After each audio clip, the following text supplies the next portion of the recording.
ಬರೆಯೋದ್ರ ಜೊತೆಗೆ ಸುಮಾರು ಜಡ್ಜ್ಮೆಂಟ್ಗಳು ಕೋಟ್ ಮಾಡಿದ್ದೀವಿ. ನಮ್ಮದು ಅಷ್ಟೇ ಅಲ್ಲ, ನಾವು ಕ್ಯಾಬಿನೆಟಲ್ಲಿ ಡಿಸಿಷನ್ ತಗೊಳ್ಳುವಾಗ using hour wisdom we have also indicated all those judgements. ಅದನ್ನು ಅವ್ರು ಲೆಕ್ಕಕ್ಕೆ ತಗೊಂಡಿಲ್ಲ. ಎಷ್ಟು ಕ್ಲಿಯರಾಗಿ ಗೊತ್ತಾಗುತ್ತೆ ಅಂದರೆ, ಯಾರೋ ಆಡ ಮಕ್ಕಳಿಗೆ ಗೊತ್ತಾಗ್ತದೆ ಇದು ಉದ್ದೇಶಪೂರ್ವಕವಾಗಿ ಮಾಡಿದ್ದಾರೆ ಅಂತೇಳಿ. ಅದರಿಂದ ಅದು ನಮಗನ್ಸೋದು it will not stand the test of law. ಅದು ಆಗೋದಿಲ್ಲ ಅನ್ನೋದು ನಮಗೆ ಇದಿದೆ. ಇದಕ್ಕೆ ಕೋರ್ಟ್ನಲ್ಲಿ ಯಾವ ಥರ ತೀರ್ಮಾನ ಕೊಡ್ತಾರೆ ನಾವು ಕಾದು ನೋಡಬೇಕು.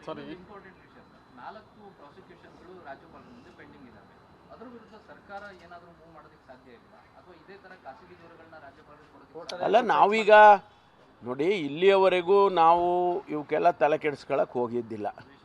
ದ್ವೇಷದ ರಾಜಕಾರಣ ಮಾಡೋದು ಬೇಡ ಅಂತ ನಮ್ಗೆ ಗೊತ್ತಿತ್ತು. ಕುಮಾರಸ್ವಾಮಿ ಅವ್ರ ಮೇಲೆ ಹಾಕಿರೋದು ಗೊತ್ತು, ಶಶಿಕಲಾ ಜೊಲ್ಲೆ ಮೇಲೆ ಹಾಕಿರೋದು ಗೊತ್ತು, ಜನಾರ್ದನ್ ರೆಡ್ಡಿ ಹಾಕಿರೋದು ಗೊತ್ತು, ನಿರಾಣಿ ಮೇಲೆ ಹಾಕಿರೋದು ಗೊತ್ತು. ಆದರೆ ನಾವು ದ್ವೇಷದ ರಾಜಕಾರಣ ಮಾಡೋದು ಬೇಡ ಅಂತ ಅದನ್ನು let it take its own course of action ಅಂತ ನಾವು ಬಿಟ್ಟಿದ್ದು. ಈಗ ನಾವು ಖಂಡಿತವಾಗಿ ಅದನ್ನೆಲ್ಲವನ್ನು ಕೂಡ ನಾವು ಕೂಡ ಯಾವ ರೀತಿ ಕಾನೂನಿನ ಚೌಕಟ್ಟಿನಲ್ಲಿ ಏನು ಮಾಡಬೇಕು ಅಂತ ನಾವು ಮಾಡ್ತೇವೆ. ಯಾಕೆಂದರೆ ಅವರಿಗೊಂದು ಲಾ, ನಮಗೊಂದು ಲಾ ಇಲ್ಲ. ಗವರ್ನರ್ ಅವರು ಒಂದು ಯೋಚನೆ ಮಾಡಬೇಕಾಗಿತ್ತು. ನೀವು ಕುಮಾರಸ್ವಾಮಿ ಅವರಿಗೆ, ನಿರಾಣಿ ಅವರಿಗೆ, ಜನಾರ್ದನ್ ರೆಡ್ಡಿ ಅವರಿಗೆ ಒಂದು ಕಾನೂನು ಮಾಡಿ, ಸಿದ್ದರಾಮಯ್ಯನವರಿಗೆ ಒಂದು ಕಾನೂನು ಮಾಡೋಕ್ಕಾಗತ್ತಾ? ಎಲ್ಲ ಒಂದೇ ತಕ್ಕಡಿನಲ್ಲಿ ತೂಗಬೇಕು. ರಾಜೀನಾಮೆ ಕೊಡ್ತಿದ್ರೆ ನಾವು ಹೋರಾಟ ಮಾಡ್ತೀವಿ ಅಂತ ಬಿಜೆಪಿ ನಾಯಕರು ಹೇಳ್ತಾ ಇದ್ದಾರೆ. ಮಾಡಲಿ, ಅವರು ಹೋರಾಟ ಮಾಡಬೇಕು, ಅದು ಅವ್ರ ಹಕ್ಕು ಮಾಡಲಿ. ನಾವು ನಮ್ಮ ಹಕ್ಕನ್ನು ನಾವು ಮಾಡ್ತೀವಿ. ನಾವು ರಾಜೀನಾಮೆ ಕೊಡೋದಿಲ್ಲ. ನಾವು ಕಾನೂನು ಹೋರಾಟ ಮಾಡ್ತೀವಿ. ಕಾನೂನಿನ ಪ್ರೊವಿಷನ್ಸ್ ಏನಿದ್ದಾವೆ ಅವೆಲ್ಲ ನಮ್ಮ ಕಡೆ ಇದ್ದಾವೆ ಅಂತ ನಾವು ಹೋರಾಟ ಮಾಡ್ತೀವಿ. ನೋಡೋಣ ಈಗ ಮುಂದೆ ಏನು, ಯಾವ ರೀತಿ ಇದನ್ನು ಎಲ್ಲಿಗೆ ತೊಗೊಂಡು ಹೋಗಬೇಕು ಅನ್ನೋದ್ರ ಬಗ್ಗೆ ಅವರು ಹೈಕಮಾಂಡ್ನಲ್ಲಿ ಚರ್ಚೆ ಮಾಡ್ತಾರೆ.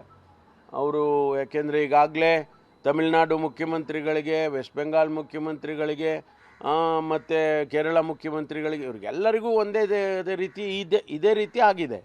ಗವರ್ನರ್ ಆಫೀಸ್ಗಳನ್ನು ಮಿಸ್ಯೂಸ್ ಮಾಡಿಕೊಂಡು ಅಸ್ಥಿರ ಮಾಡೋದಕ್ಕೆ ಅಲ್ಲಿ ಕೂಡ ಪ್ರಯತ್ನ ಮಾಡಿದ್ದಾರೆ. ಈಗ ನಮಗೂ ಅದೇ ಮಾಡಿದ್ದಾರೆ. ಆದ್ದರಿಂದ ಕಾಮನ್ ಫ್ಯಾಕ್ಟರ್ ಇದೆಯಲ್ಲ ನಮಗೆಲ್ಲ, ಅದನ್ನು ಹೈಕಮಾಂಡ್ನವರು ಏನು ತೀರ್ಮಾನ ತಗೊಳ್ತಾರೋ ನೋಡಬೇಕು. ಅಲ್ಲ, ಅವರಿಗೆ ಒಂದು ಸಿದ್ದರಾಮಯ್ಯನವರ ಮೂಲಕ ಅವರನ್ನು ಟಾರ್ಗೆಟ್ ಮಾಡಿರೋದ್ರ ಮೂಲಕ ಸರ್ಕಾರವನ್ನು ಅಸ್ಥಿರಗೊಳಿಸಬೇಕು, ಹೇಗಾದರೂ ಮಾಡಿ ಈ ಸರ್ಕಾರನ ಬೀಳಿಸ್ಬೇಕು. ಆ ಥರ ಏನೋ ಒಂದು ಸ್ಕೀಮ್ ಆಫ್ ಥಿಂಗ್ಸ್ ಇದ್ದಂಗಿದೆ. ಅದು ಈಗ ಅವರು ಡೇಟನ್ನು ಕೊಟ್ಟಿದ್ದಾರೆ.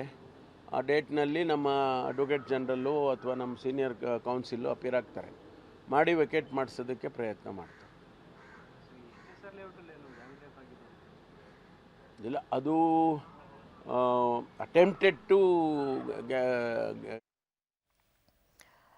ಮುಖ್ಯಮಂತ್ರಿಗಳ ವಿರುದ್ಧ ಪ್ರಾಸಿಕ್ಯೂಷನ್ಗೆ ಅನುಮತಿ ಕೊಟ್ಟ ವಿಷಯವಾಗಿ ಗೃಹ ಸಚಿವ ಪರಮೇಶ್ವರ್ ಅವರು ಮಾತನಾಡ್ತಾ ಇದೊಂದು ಎಳೆ ಮಕ್ಕಳಿಗೂ ಗೊತ್ತಾಗುವಂತಹ ಸಂಗತಿ. ರಾಜಕೀಯ ದ್ವೇಷದಿಂದಾಗಿ ರಾಜಭವನವನ್ನು ದುರ್ಬಳಕೆ ಮಾಡಿಕೊಂಡಿದ್ದಾರೆ. ಹಲವರ ಮೇಲೆ ಈಗಾಗಲೇ ಕೇಸ್ಗಳಿದೆ. ಆದರೆ ಅದಕ್ಕೆ ಪ್ರಾಸಿಕ್ಯೂಷನ್ಗೆ ಕೊಡದೆ ಕೇವಲ ಮುಖ್ಯಮಂತ್ರಿಗಳಿಗೆ ಮಾತ್ರ ಕೊಟ್ಟಿರೋದ್ರಲ್ಲೇ ಸ್ಪಷ್ಟವಾಗ್ತಾ ಇದೆ. ನಾವು ಇಲ್ಲಿವರೆಗೂ ದ್ವೇಷ ರಾಜಕಾರಣ ಮಾಡಬಾರ್ದು ಅಂತ ಸುಮ್ಮನೆ ಇದ್ವಿ ಮತ್ತು ಕಾನೂನು ತನ್ನ ಪ್ರಕ್ರಿಯೆ ನಡೆಸಲಿ ಅಂತ ಸುಮ್ಮನಿದ್ವಿ. ಆದರೆ ಇನ್ನು ಮುಂದಿನ ದಿನಗಳಲ್ಲಿ ನಾವು ಕಾನೂನಿನ ಚೌಕಟ್ಟಿನಲ್ಲಿ ಏನು ಮಾಡಬೇಕೋ ಅದೆಲ್ಲವನ್ನು ಕೂಡ ಮಾಡ್ತೀವಿ. ಈಗ ಪ್ರತಿಭಟನೆಯನ್ನು ಶಾಂತಿಯುತವಾಗಿ ನಡೆಸಲಿಕ್ಕೆ ಅಧ್ಯಕ್ಷರು ತಿಳಿಸಿದ್ದಾರೆ. ಅದರಂತೆ ಚುನಾವಣೆ ಪ್ರತಿಭಟನೆಗಳು ಕೂಡ ಎಲ್ಲೆಡೆ ಆಗ್ತಾ ಇದೆ.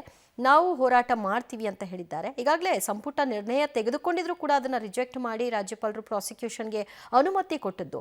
ಹಲವು ರಾಜ್ಯಗಳಲ್ಲಿ ಬಿಜೆಪಿ ಅಧಿಕಾರದಲ್ಲಿ ಇಲ್ಲದೇ ಇರುವಂತಹ ರಾಜ್ಯಗಳಲ್ಲಿ ಇದೇ ರೀತಿಯಾದಂತಹ ನಡವಳಿಕೆಯನ್ನು ತೋರಿದ್ದಾರೆ. ಕೇರಳ, ತೆಲಂಗಾಣ, ಪಶ್ಚಿಮ ಬಂಗಾಳ, ಪಂಜಾಬ್ ಹೀಗೆ ಎಲ್ಲೆಡೆ ಇದೇ ರೀತಿಯ ನಡವಳಿಕೆ ತೋರಿದ್ದಾರೆ.